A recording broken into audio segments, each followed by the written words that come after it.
हम विनम्रता से सबका मान सम्मान भी करते हैं, मगर एक चीज़ में भी ध्यान रखें कि अगर घी सीधी उंगली से नहीं निकलता है तो ये लोग भूल जाए मैं वीरभद्र सिंह जी का बेटा हूँ।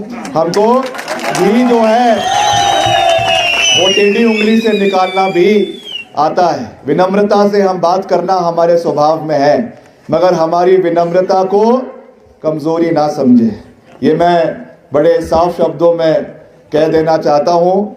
क्योंकि नेता प्रतिपक्ष है आज की डेट में, मगर जिस तरीके से फिर से मुख्यमंत्री बनने की उनकी जो एक इच्छा अंदर से जग जाहिर हुई है, उस चक्कर में जो आजकल उन्होंने पूरा एक माया जाल पूरे प्रदेश के अंदर बुना हुआ है, मैं उनको भी ये कहना चाहूँगा कि आप भी ठेठसराजी है, इस तरीके की चीज़ें जो अलोकतांत्रिक चीज़ें हैं वो ना करिए।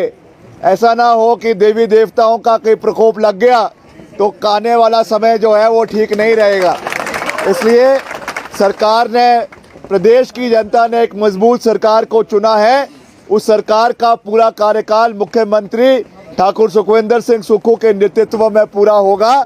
जब आगे विधानसभा के चुनाव 2027 में होंगे, आप तब के लिए लड़ाई लड़ें। इस तरीके से लंगड़ी मार मार के जो सरकार गिराने की कोशिश कर रहे हैं उसका नमूना तो आपने देख ही लिया।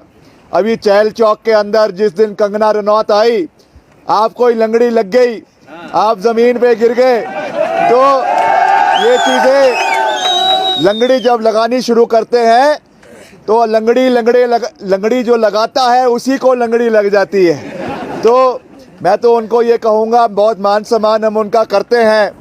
मुझे कह रहे थे एक दिन मीडिया में, कह रहे थे कि वीरभद्र सिंह जी का दौर जो है, कि एक दिन मीडिया में कह रहे थे कि जयराम जी कह रहे थे कि वीरभद्र सिंह जी का दौर अब खत्म हो गया है। मैं उनको कहना चाहूँगा, वीरभद्र सिंह जी एक ऐसे वट वृक्ष थे, एक ऐसे नेता थे जिनकी विचारधारा जीवित होने के साथ साथ आज अगर वो इस दुनिया में नहीं है, मगर उनकी जो विचारधारा है आज भी हिमाचल प्रदेश के कोने कोने में लोगों के दिल में जीवित है।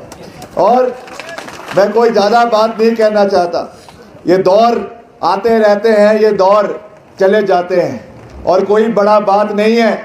कुछ समय बाद जयराम जी का दौर भी प्रदेश के अंदर ख़त्म हो जाएगा, क्योंकि उनके अंदर जो अहम आना शुरू हो गया है।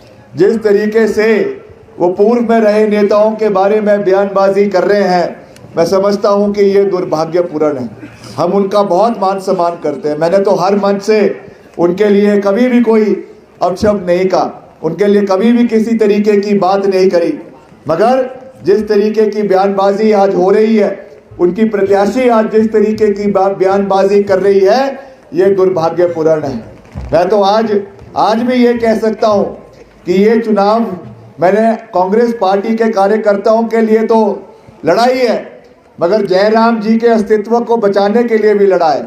क्योंकि अगर कहीं कंगना जी जीत गई गलती से, तो अगली लंगड़ी जो है मुख्यमंत्री की जो मारेगी जयराम जी को, वो कंगना रनौत ही मारेगी, कंगना राठौर ही मारेगी। तो इसलिए जितना हितैषी विक्रमादित्य सिंह जयराम का है उतना और कोई नहीं है, ये बात भी ध्यान रखें। ऐसे कैंडिडेट से पाला पड़ा है जिनको इतिहास का कुछ जानकारी ही नहीं है।